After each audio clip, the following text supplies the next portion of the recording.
Well, guys, it's another beautiful August morning down here in Kentucky. Today's Sunday, August the 11th. The Kentucky Challenge is officially over.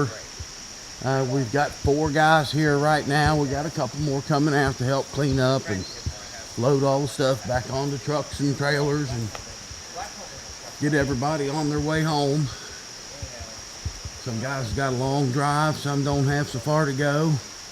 I'm about an hour from here. I guess I'm the closest guy home. Doug and Jeff, they've got 4 hours, and I guess Kyle Pittman, he's got 4 hours to get home. So, one guy, the farthest guy we had come to the shoot this time, he came from Maryland. And I don't know how far that is, but that was a pretty good drive for him. We're just walking through the camp real quick this morning. Show you what we got left here. We got to tear down some tarps and load the trailers. And the first thing we're going to do is eat our breakfast. We can't do much without eating breakfast. And getting us a cup of coffee there brewed on the stove. And we got a basket of tomatoes that was brought down by one of the neighbors and gave to us. Said if we wanted any tomatoes, we could have all those, and we used up quite a few of them. Jeff brought some homegrown tomatoes and peppers and onions. And we pretty much devoured that pig yesterday. That was really, really good. And today, we're just going to clean up and get ready to get out of here.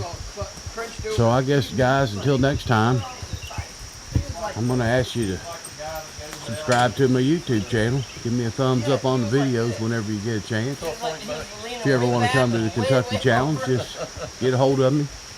I'll fill you in, let you know how it's going, how it's coming along, and how to get here, what you got to do to participate. It's not a hard thing. It's no competition per se. Everybody just shoots to have fun.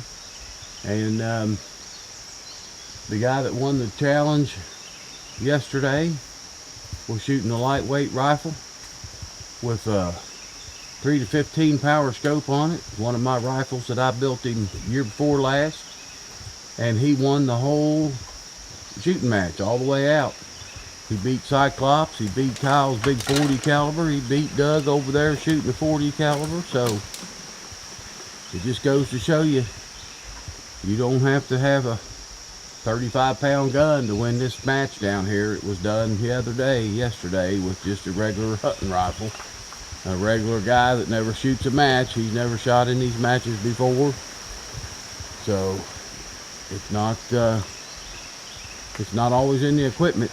A lot of times it's just in the ability that you have to repeat yourself the same every time. Load the gun, shoot the gun, load the gun, shoot the gun. So anyway, I'll quit rambling and subscribe to the YouTube channel. Thumbs up to the videos. Till next time, guys, we'll see you later.